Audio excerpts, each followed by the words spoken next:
आयोजन संपन्न हुआ। आज 2 जून है। 2 जून की रोटी को लेकर के आज जगह जगह हंसी मजाक चलेगी, जगह जगह देखने को मिलेगा। लेकिन ये साधारण वाक्यांश नहीं है 2 जून की रोटी। इसके पीछे मानव जीवन का दर्शन समाया हुआ है। मेरा इस पर यह कहना है कि 2 जून की रोटी आवश्यक तो है, लेकिन अंतिम लक्ष्य नहीं। कि हमारा शरीर अन्नमय कोश है। अन्न के बिना शरीर नहीं रह सकता। जो लोग कहते हैं कि वो इतने इतने वर्ष तक रहते हैं, लंगे रहते हैं, उपवास करते हैं, लंघन करते हैं, वो ठीक नहीं। अन्नमय कोश सिद्धांत बेकार हो रहा। कोई रुग्णता हो वो अलग चीज है, लेकिन अन्नमय कोश है तो उसको आना चाहिए। अब यहाँ पर 2 विषय आते हैं। तो अंतिम लक्ष्य क्या है? अंतिम लक्ष्य तो ये है जो लोग कर रहे हैं। जीवन का उद्देश्य क्या है? ये है। लक्ष्य क्या है? ये है। अब 2 लोग हैं, एक तो रोटी कपड़ा मकान, वो भी 2 जून की रोटी जैसे तैसे उनको मिलते हैं। जिसको भूखे पेट इसकी ओर नहीं वो मुड़ सकता है या उसको प्रेरणा तो गलत बात होगी। उसको रोटी नहीं मिल रही तो मुझे किसी की पंक्तियां मैंने पढ़ी थी और मैं बड़ा विचलित हुआ था। पत्थर उबालती रही एक माँ तमाम रात, पत्थर उबालती रही एक माँ तमाम रात, बच्चे फरेब खाकर चटाई पर सो गए। एक दर्शन है इसमें। एक माँ पत्थर उबालती रही, बच्चे थोड़ा ठहरो थोड़ा ठहरो, अभी सब्जी पक तो जाए। सब्जी नहीं पक रही है, बच्चे फरेब खाकर, सब्जी तो नहीं मिली, रोटी नहीं मिली, फरेब खाकर चटाई पर सो गए। जिन्होंने जीवन ऐसा जिया है वो इस पीड़ा को समझेंगे, वो इस दर्द को समझेंगे। आज सरकार जो है उपलब्ध करा रही है, राशन तो उपलब्ध करा रही है, भले ही उससे कर्मठता बढ़ रही है, लेकिन कई ऐसे लोग हैं जो जूठन में देखे ऐसे ऐसे वीडियो आते, जूठन में से अपना भोजन तलाश रहे हैं। वो इधर नहीं प्रेरित हो सकते।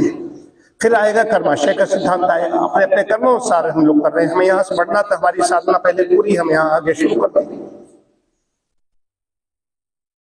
तो 2 जून की रोटी के लिए कुछ लोग हैं कहते मोहताज हैं। 2 जून की रोटी कई लोगों को नहीं मिल पा रही है, और कई लोग जिनको 2 जून की रोटी मिल गई उसके बाद फिर रसोई नहीं बढ़ पा रहे हैं, फिर उस संग्रह के प्रवृत्ति में पड़ जाते हैं। उन्हें ये चाहिए वो चाहिए, फिर रजोगुण उनके अंदर हावी हो जाता है, फिर वैभव दिखाने लगते हैं दोस्तों। तो उधर उनकी मजबूरी है 2 जून की रोटी। इनकी 2 जून रोटी के बाद में संग्रह की प्रवृत्ति बढ़ गई, तो वो तो मजबूर है। ये मजबूर नहीं है। जो श्रमिक है, कृषक है, मजदूर है, उसका तो हो सकता है, लेकिन जो संपन्न है वो क्यों नहीं प्रेरित हो रहे इधर? वो कहीं पर जाकर के, कहीं पर हाथ जोड़ करके, कहीं पर थोड़ा सा प्रसाद चढ़ा करके ही वो अपने को बहुत ज्यादा भाग्यशाली समझ लेते हैं, जानते हैं कि हमारा सब प्रायश्चित हो गया। नहीं हो सकता। तो उद्देश्य से भटके हुए हैं वो लोग दोनों ही। और सिर्फ रोटी ही है तो रोटी भाई क्यों? रोटी उस समय भी रहती है जब शरीर नहीं रहता है। और रोटी से ही अन्नमय कोश है, तो रोटी से शरीर बराबर बना रहे। 1000, 2000, 10,000, 20,000 साल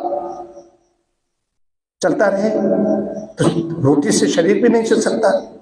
तो मामला कहां पर है?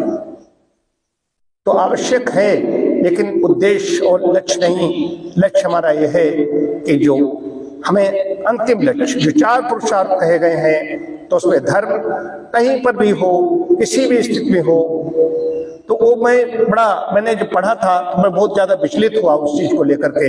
मैंने सोचा सब छोड़ छाड़ के लिए भूख सबसे बड़ी व्याधि है, इसके लिए लगूं। बाकी तो ठीक है, रोग ऐसे ऐसे आएंगे, नहीं ठीक होगा तो उसकी औषधि मृत्यु होती है कई बार रोग की, तो रोग ही नहीं नष्ट हो रहा है तो शरीर शांत हो जाएगा। लेकिन भूख है, बार बार लगती है, बार बार लगती है। दिन में कई बार 3-4 बार आदमी खाता है। खाया, भूख आरोग्य हुई, भूख समाप्त हुई, उसका फिर भूख लगती है। तो भूख सबसे बड़ी व्याधि है। लेकिन भूख के ही मिटाने के लिए लगे रहेंगे तो एक बड़ी जो भूख है उसकी ओर हमें ध्यान देना होगा। आज इतना ही। प्रणव ध्वनि। ओम